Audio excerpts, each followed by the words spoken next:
Hi friends, welcome back. News ये है कि ईरान के लिए भारत ने जारी की एडवाइजरी।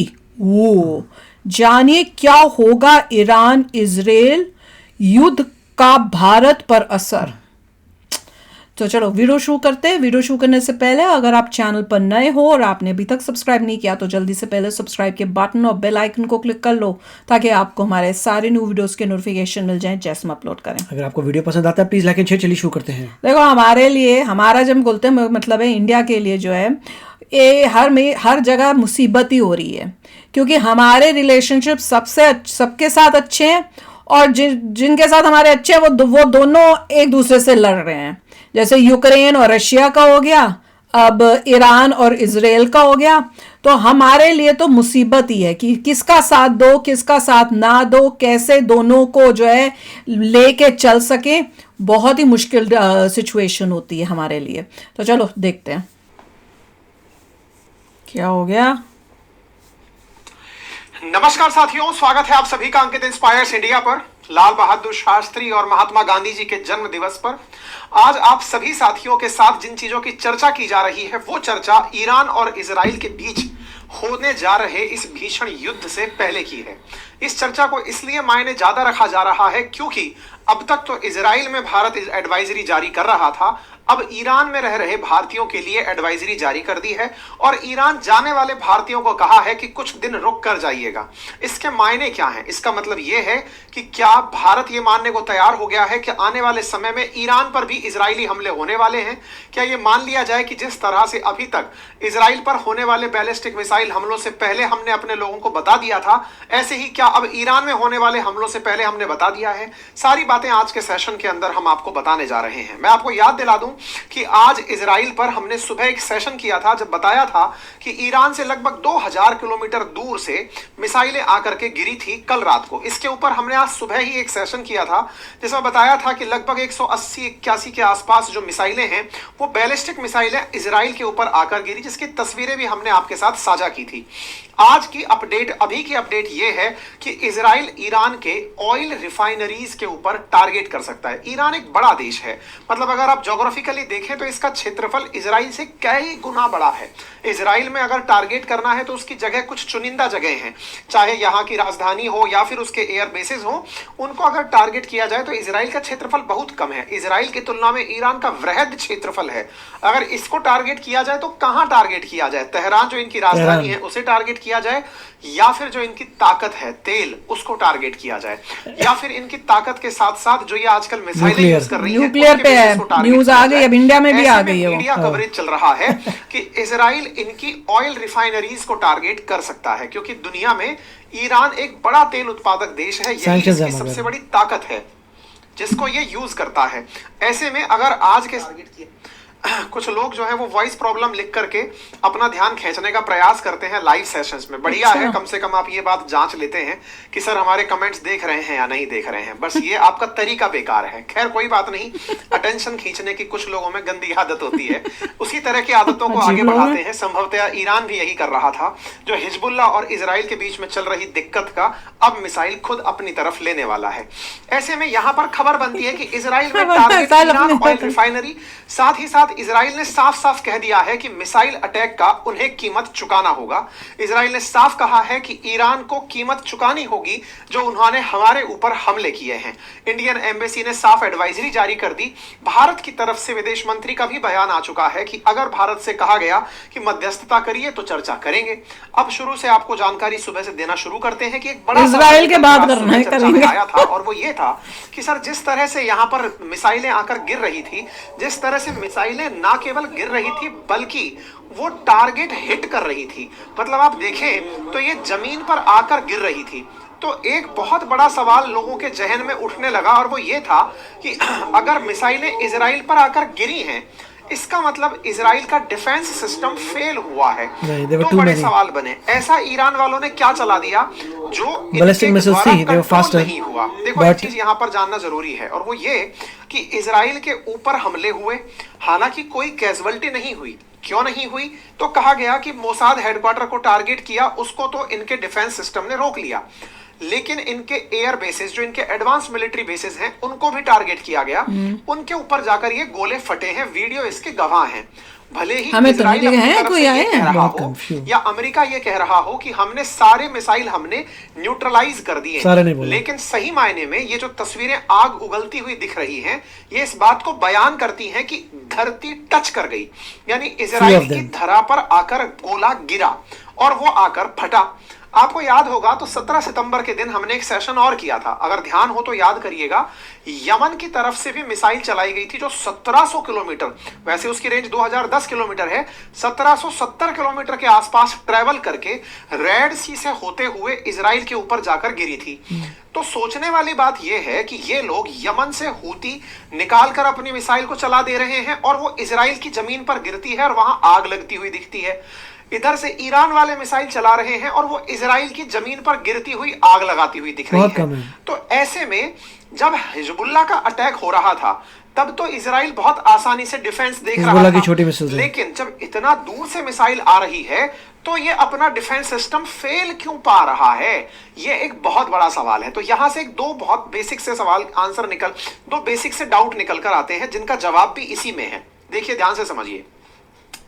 इजराइल ने जब जस्ट बॉर्डर पर लगे हुए देशों की मिसाइल देखी, चाहे लेबनान जो उत्तर में है वहां से या फिर गाजा जो इसके दक्षिण पश्चिम में है वहां से, इनसे जब मिसाइल चलकर आती हैं तो वो शॉर्ट रेंज मिसाइल होती है, कम दूरी से आने वाली मिसाइल होती हैं।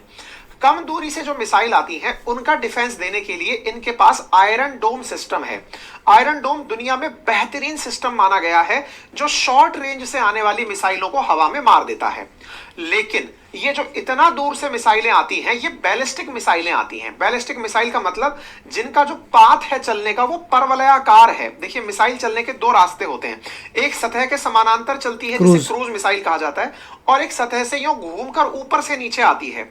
ऐसे में उम्मीद यह की जा रही है कि इजराइल का जो बैलिस्टिक मिसाइल से बचाव करने वाला सिस्टम है, शॉर्ट रेंज मिसाइल को तो वो वैसे ही निपटा दे रहे हैं, सामने से गोली आ रही है, इधर से तीर कमान से चल रहे हैं, क्रॉस बॉर्डर फायरिंग हो रही है, उसको मिटा दे रहे हैं। लेकिन जो बैलिस्टिक मिसाइल बहुत हाइट से ऊपर से आ रही हैं, उन्हें इजराइल का डिफेंस सिस्टम रोक नहीं पा रहा है, नंबर एक। और अगर कोई ये कहे कि भाई जो शॉर्ट रेंज से आ रही है वो भी तो हवा में से आ रही है, और जो इतना दूर से आ रही है लॉन्ग रेंज मिसाइल वो भी हवा से आ रही है, तो फिर आयरन डोम उन्हें क्यों नहीं रोक पा रहा? तो इसमें एक बहुत बड़ा सवाल है और वो ये है कि असल में हूतियों ने जो मिसाइल चलाई थी 1700 किलोमीटर मात्र 11 मिनट में ट्रेवल कर गई थी। सिमिलरली इन्होंने भी जो मिसाइल चलाई है वो 2000 के आसपास का किलोमीटर वही 10 से 11 किलोमीटर 10 से 11 मिनट के अंदर पहुंच गई। दोनों जगह इतना कम समय में ट्रेवल करना, आप इससे अंदाजा लगाइए 2000 किलोमीटर का ट्रेवल मात्र 10 मिनट के अंदर। मतलब आज इंडिया से अगर कोई दुबई जाता है जिसकी दूरी मुश्किल से 800-900 किलोमीटर होगी, 1000 भी पकड़ो तो फ्लाइट 4 घंटे ले लेती है। ऐसे में यहां से आप 10 मिनट में उससे 3 गुना टाइम ट्रेवल करा दे रहे हो। इसका मतलब स्पीड गजब की रही है, और वो गजब की जो स्पीड है वो हाइपरसोनिक है। और हाइपरसोनिक मिसाइलों के ऊपर जब यमन से हूतियों द्वारा चलाई गई हाइपरसोनिक थी, इजराइल उसे भी नहीं रोक पाया था। और जब यहां से चलाई गई मिसाइल है, इजराइल इन्हें भी रोकने में नाकामयाब हुआ है। तो इसका मतलब ये हुआ कि आयरन डोम के अलावा इनके पास और कोई सिस्टम ऐसा है जो आयरन डोम तो ठीक है जो चल रहा है, लेकिन बैलिस्टिक के लिए इन्होंने कोई और सिस्टम रखा है जो इतना एक्यूरेट काम नहीं कर रहा है जितना आयरन डोम करता है। लंबी दूर की मिसाइलों को झेलने की आदत थी नहीं, अब चलना शुरू हुई है यमन से और ईरान से। यही पक्ष इनका इन दिनों उजागर हुआ है। आप देखें ये तस्वीरें हैं जो इजराइल के लोग बाहर लेके शरण पाते हुए दिखाई दिए हैं। यहां पर ये जो मिसाइल जानकारी निकलकर आई कि कौन सी मिसाइल ईरान वालों ने चलाई, तो आंसर निकलकर आया कि इनके पास एक फतह नाम की मिसाइल है, और फतह का एक अपडेटेड वर्जन है फतह 2, वो इन लोगों के द्वारा चलाया गया है। That is hypersonic missile. Urdu में फतह नहीं से आया, आवाज की स्पीड से 13 गुना अधिक बताई गई है। आवाज की जो गति है उससे 13 गुना अधिक, और ये 1400 किलोमीटर तक मार कर सकती है फतह। ऐसे ही फतह 2 इसका अपडेटेड वर्जन है जो 1000 किलो तक का मसाला वार हेड के रूप में ले जाके चल सकता है। यही खाली खोखे हैं जो गिरे हुए पाए गए थे, ये यहां पर माल मसाला भरकर लेकर उड़ता है। ऐसे ये दूसरा जो है ये फतह 2 है। जब इन्होंने स्टार्टिंग में बताया था तो ये कहा था कि 1400 किलोमीटर तक मार कर सकती है, लेकिन ये फतह 1 और फतह 2 ही मार करते हुए पाई गई है। अच्छा, अब इसमें एक इंटरेस्टिंग बात बताता हूं। फतेह 2 का अगर आप शेप देखें आगे से, देखो जनरली जब मिसाइल आप देखते हैं तो सामने से इस प्रकार से नुकीली होती है, पेंसिल टाइप लेकिन शेप अगर होती आप है। इसका शेप ये देखें अजीब सी तो है। ये कुछ Hypersonic। अलग प्रकार की है, ऐसे लग रहा है जैसे मछली को डाइव करना हो। अगर आप इसका शेप देखें तो ये कुछ अलग प्रकार की है, Whale आप type इसको look है। ऑब्जर्व करें। इस अलग प्रकार की Whale का शेप मुंह। की कुछ विशेषताएं हैं, मैं अब आपको वो बताता हूं। असल में फतेह 2 जो मिसाइल है इसके अंदर जो सारी फ्यूल hypersonic डलता ऐसी है, होती हैं। सॉलिड और लिक्विड वो तो ठीक है, इसमें एक फ्यूल यूज किया जा रहा है, उसका नाम हाइड्रोजीन है। हाइड्रोजीन नाइट्रोजनस फ्यूल है, उसको यूज करा जा रहा है। उस हाइड्रोजन के कारण इन्होंने एक ऐसी टेक्नोलॉजी इसमें डाल दी है जिसके चलते ये हवा में उड़ने के बाद भी अपनी स्पीड के अंदर वेरिएशन ला सकती है, एक्सेलरेशन ला सकती है। अब इसको ऐसे समझो, अगर कोई मिसाइल यहां से चलाई गई, एक बार में मान लो इसने 14 मैक की स्पीड ले ली, 10 मैक से ऊपर, 5 से ऊपर भी हाइपरसोनिक है, लेकिन इन्होंने अगर एक बार 10 से ऊपर, 5 से ऊपर स्पीड पर, 5 मैक से ऊपर आवाज की गति से 5 गुना अधिक, 10 गुना अधिक पर मिसाइल छोड़ दी, शुरुआत में जो स्पीड है वो, और अचानक हवा में पहुंचने पर इसमें डली हुई हाइड्रोजन के कारण इसकी स्पीड में वेरिएशन आ जा रहा है। मतलब अब इसके साथ दिक्कत क्या हो रही है, क्यों नहीं पकड़ पा रहे हैं इजराइल का एरो सिस्टम, कि जब ये चल रहा है ना तो इसके अंदर क्या हो रहा है कि ये इधर से ये कैलकुलेशन लगा रहा है कि इसको आने में टाइम लगेगा, लेकिन जैसे ही ये टारगेट के नजदीक पहुंचता है इसके अंदर एक्सेलरेशन हो जाता है। एक्सेलरेशन का मतलब तेज स्पीड, ऊपर तक जा रही थी आराम से और धार से नीचे आने के लिए निकल पड़ती है। दूसरा इस मिसाइल में फीचर क्या है, जैसे हवाई जहाज जब चलता है तो हवाई जहाज को आप टेढ़ा मेढ़ा करके पायलट चाहे तो मोड़ सकता है, जिसको मैनूवरिंग कहा जाता है। सैटेलाइट में एक फीचर पाया जाता है जो हम अंतरिक्ष में भेजते हैं। कई बार सैटेलाइट से जब एस्टेरॉइड टकराने वाले होते हैं तो सैटेलाइट्स को भी मैनूवर करने के लिए उसमें फ्यूल भेजते हैं।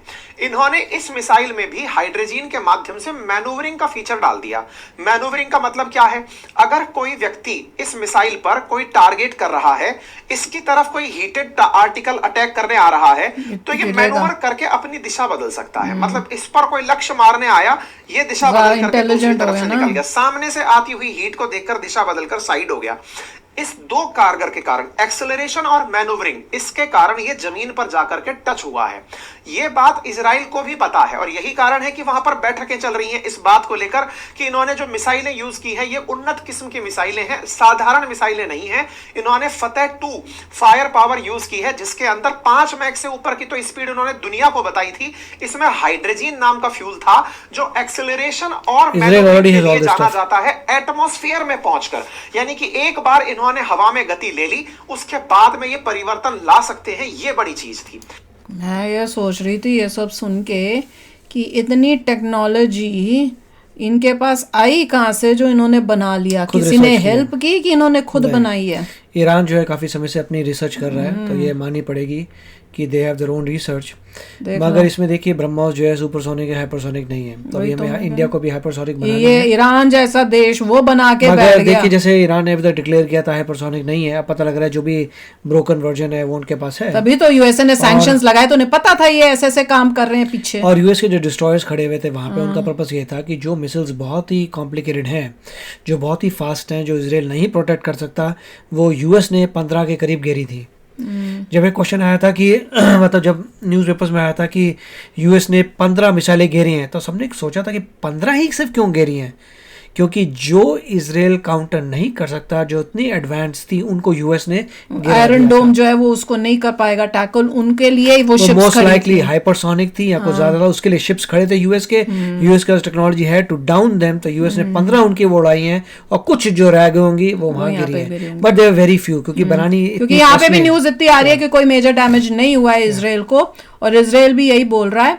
और देखिए मगर ये ईरान ने अटैक किया और इजराइल ने काफ़ी हद तक बचा लिया अपने आप को।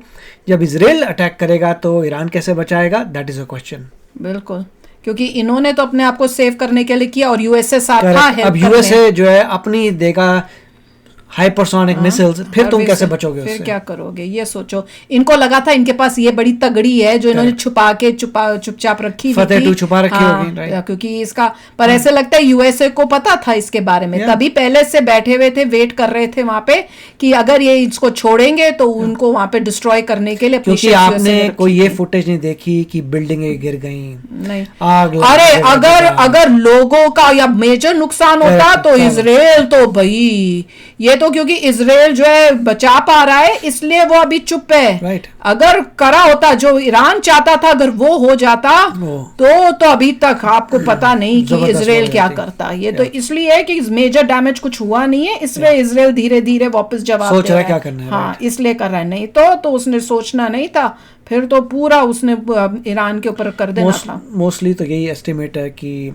ईरान का जो न्यूक्लियर जितने भी वो ही करें करना में है उसको तोड़ा जाएगा। उनको वो भी कर सकते हैं, ऑयल भी डिस्ट्रॉय कर सकते हैं इनका, ताकि इनका पूरा जो कहते हैं ना रीढ़ की हड्डी इनकी तोड़ेंगे अब ये इजराइल।